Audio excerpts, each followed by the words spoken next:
Hi, I'm Josh Black. This is my Module 3 discussion video. Can I think of a time, real or hypothetical, when my personal or religious beliefs might be in tension with my professional responsibilities as a social worker? Uh, yes. Uh, I have pretty strong feelings about religion. I grew up in a religious household, um,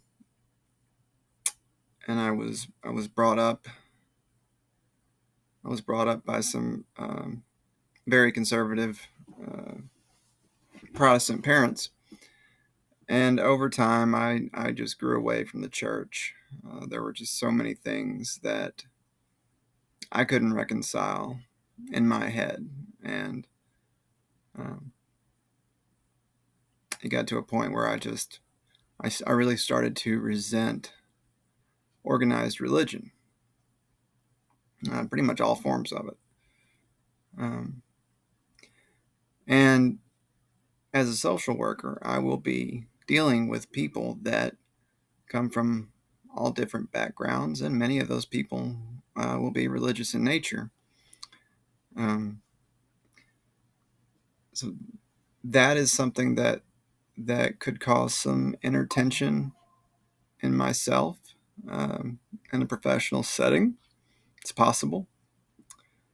Um, Maybe I want to steer someone away from religion, um, and it may not be in their best interest to do so.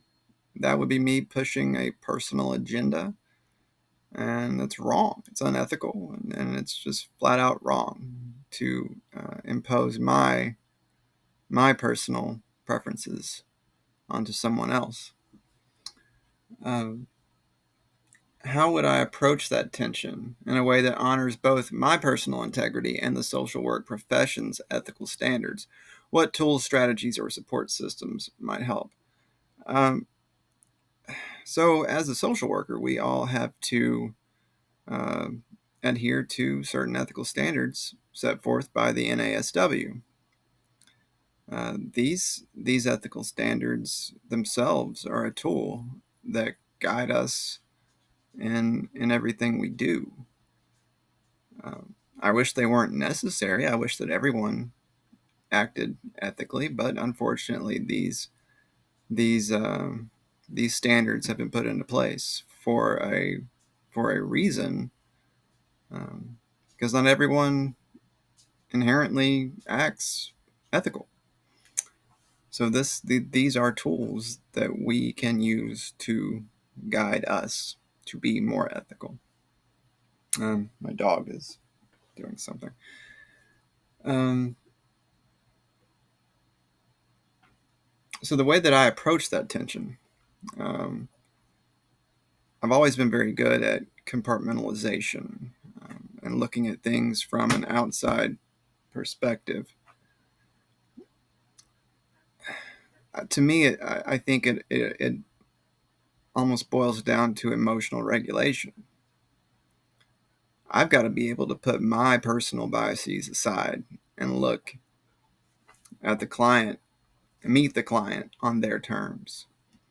Um, and I believe that's part of um, respect of persons. You know, we talked about that. I think that's a big deal.